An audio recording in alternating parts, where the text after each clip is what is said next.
What's up guys, in this video I want to go over the Pulse skill that we have here in the Division 2. This is another skill that came forward from the first game with a little bit extra.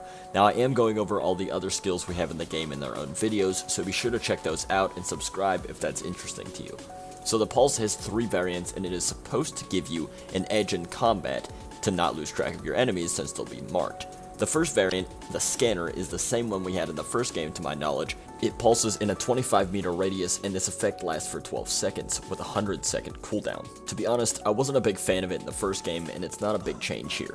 Though I do know some people that like it, but as far as the skill goes, this first variant isn't the one that I would recommend if you're going for the ability to track enemies through walls and stuff like that. I'm sure this just comes down to playstyle, but I find it pretty rare that a bunch of enemies are that close to me, needing to keep track of them. At least that's the way I play. I'm not going to rush a bunch of enemies, then get way back so I can make use of tracking them through walls.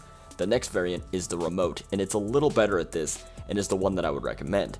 It does have a longer cooldown at 199 seconds, but it lasts way longer and continuously pulses an area for 144 seconds.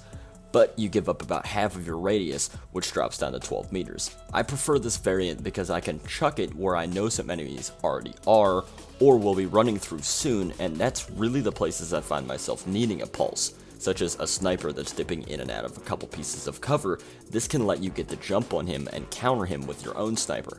I feel like this one does a good job of doing what the pulse needs to. Better than the original, but it's down to playstyle and personal preference here. If you like to be right up in the face of your enemies, the first pulse is probably more for you. Last up we have the Jammer. This one is really interesting to me because of the robots that are so aggravating in the Black Tusk missions and the drones and RC cars that fly overhead or come at your feet. This one is supposed to disable enemy electronics in the radius of your jammer, which is 10 meters. It applies the EMP effect for 5 seconds and has a 100-second cooldown. Now you can either let it rip super fast, which I assume is to combat those pesky drones, or you can hold and charge, which is something I discovered a little late and got me killed a whole lot. But like you guys, you get to learn from my stupidity. If you charge it, it's much more effective at taking out the robots. This one I actually like, and it's made dealing with the mini tanks a whole lot simpler if you set yourself up in a good position.